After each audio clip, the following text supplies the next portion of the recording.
Oh, radio. Yes. Di YS taplokin itu dibutuh. Di mana? Oh, iklan TV, iya.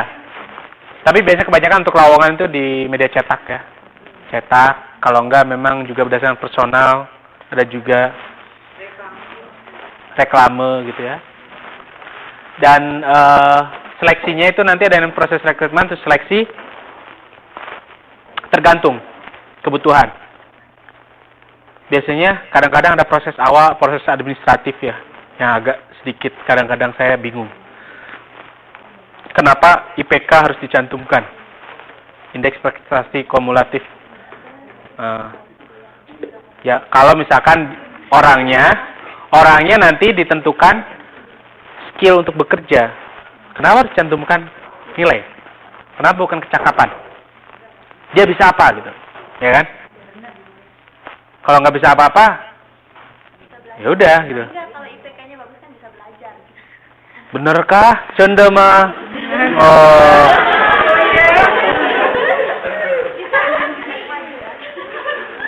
Ada kemajuan, perut saya sedikit maju. Jadi kalau misalkan seleksi ya, itu belum tentu. Jadi, tapi tergantung juga perusahaan ya. Namanya ya, yang mau butuh orang ya terserah dia dong mau ngapain nih kan.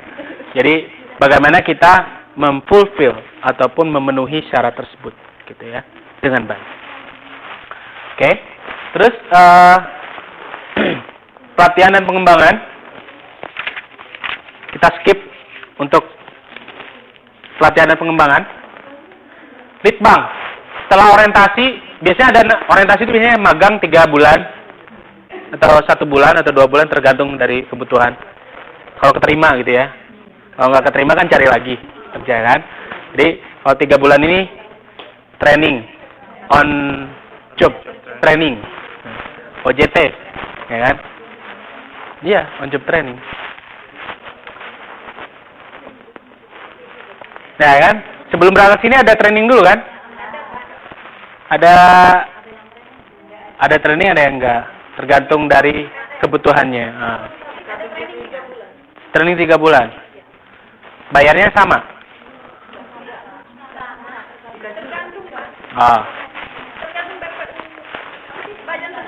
Cara dulu, berarti dulu.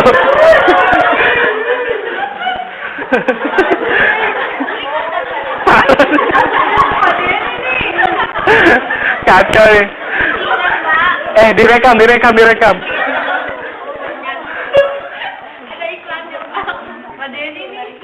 Kayak orientasi ya. Ada namanya pelatihan pengembangan, Litbang. Apa fungsinya Litbang?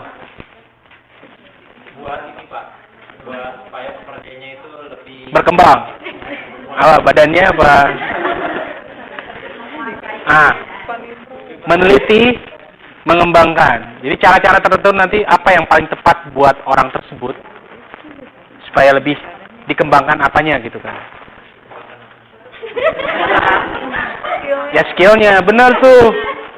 Skillnya, keterampilannya, serta kemampuan serta wawasannya, gitu kan, intelektualitasnya. Terus yang namanya kompensasi dan insentif seperti yang tadi saya bilang sangat penting untuk mengupgrade semangat dan motivasi. Terus ada namanya evaluasi kinerja. Evaluasi kinerja saya bilang tadi seperti ujian. Contoh itu evaluasi kinerja. Nanti ada kotakan-kotakan tertentu, form-form tertentu yang akan diisi berdasarkan apa yang sudah dilakukan. Ya, betul. Cowok itu. Ngapain ini dari cowok?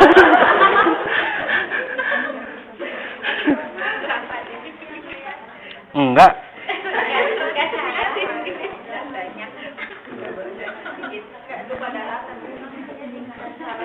Oke ya, merencanakan kebutuhan SDM, kita bisa lihat kebutuhan strategis paling mendesak dari organisasi, apa yang akan ditulis, nanti apakah yang akan dianalisa, ketersediaannya seperti apa, dan modifikasinya yang paling jelas. Modifikasi serta evaluasinya. Nah, proses mendapatkan SDM tadi sudah dijelaskan bahwa ada yang namanya ambil baru, recruitment. Jadi tadi kayak pengumuman-pengumuman itu ngambil baru. Ada juga yang training and development. Itu ada yang namanya proses internal dan eksternal. Kalau internal itu ngambil baru. Kalau eksternal itu. Kalau internal itu dari posisi sebelumnya dapat promosi ke atas atau degradasi ke bawah. Kayak klub sepak bola kan. Ya, naik ke atas atau turun ke bawah. Naik ke atas, ya bener. Naik ke atas gitu kan.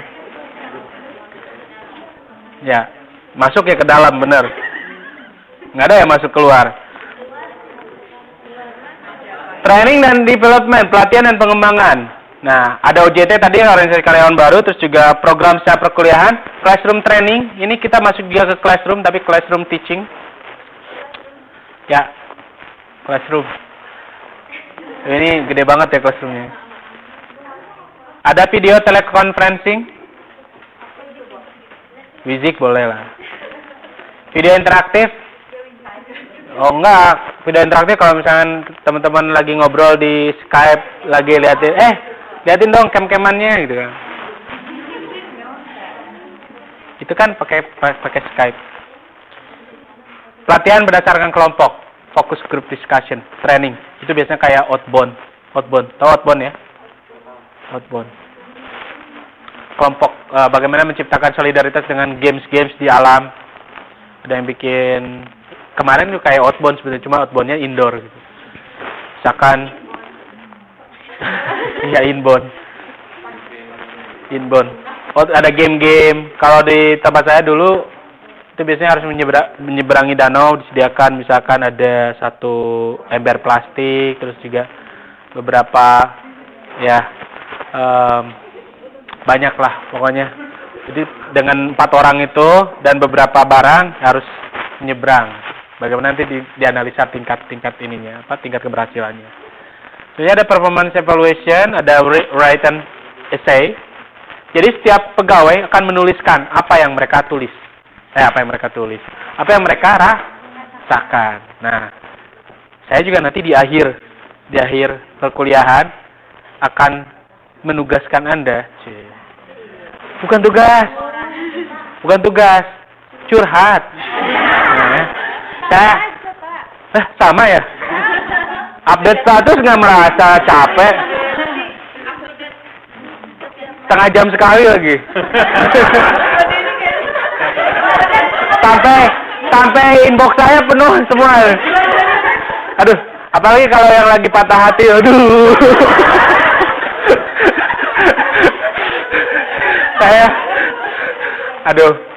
Tapi saya cuma ketawa-tawa, hiburan, bagus juga buat saya.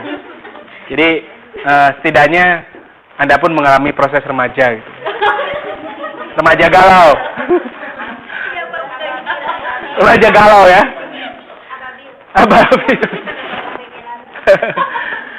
Ini ada ranking urutan. Jadi bagaimana mencoba evaluasi di ranking. Nanti mungkin ada berdasarkan IPK juga di sini yang tertinggi siapa, segala macam gitu ya. Terus ada yang namanya rating. Rating pemeringkatan, gitu ya. Rating, kalau ranking itu biasanya dalam proses rankingan itu lebih cenderung ke 1, 2, 3 posisi.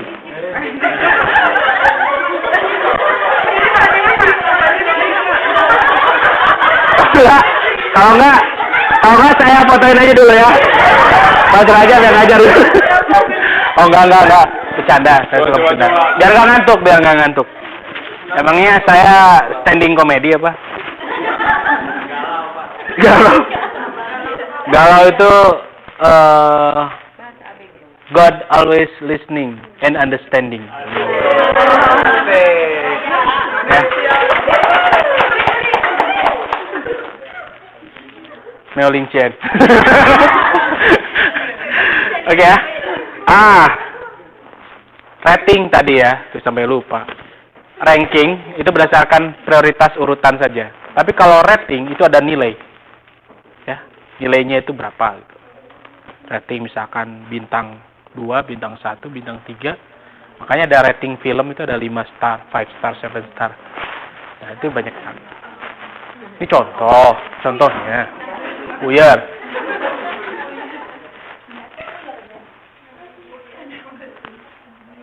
Terus ada yang namanya